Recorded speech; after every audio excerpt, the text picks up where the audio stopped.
Americans are laughing at France's 35-hour work week and their new email rules.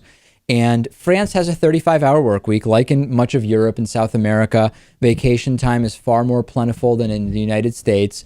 And labor unions and corporate reps in France have agreed on a, quote, obligation to disconnect from remote communication tools that would apply to about 250,000 employees of some consulting, computing, and polling firms. The deal was signed this month.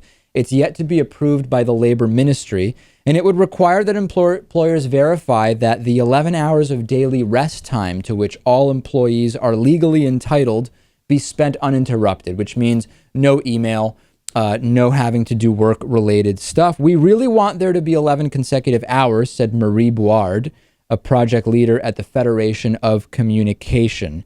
You know, in the United States, I've been getting emails from people and I've been reading comments about this saying they're so lazy over there.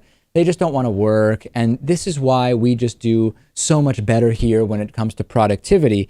And it's actually not true. It is widely known that when you work beyond 35 or 40 hours a week, your productivity per hour goes down. So much so, there's one Stanford study, I believe it is, that says that in general, the overall tiredness and burnout rate caused by working long hours can reduce your productivity per hour so much that in the aggregate, you are less productive working a 60-hour week than you are working a 40-hour week. This is stuff that people know. This is stuff that's been studied.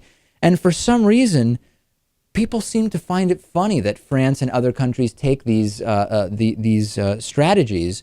And if the idea is, hey, you know what?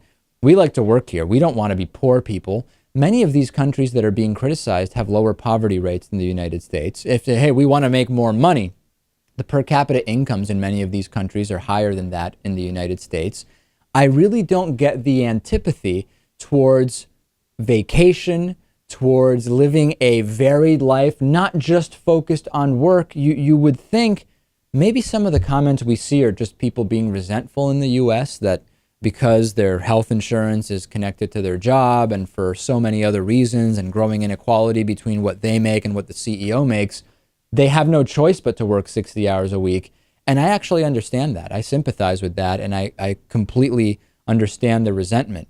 But let's not attack these ideas. Let's work on figuring out how to get ourselves to where you can work a job and work 35 or 40 hours or not have to take phone calls or emails after 6 o'clock that are work-related, or whatever your equivalent 6 o'clock is, depending on what shift it is that you work, and integrate that into our society rather than just laughing at what they're doing in France. It's been a very, very strange reaction.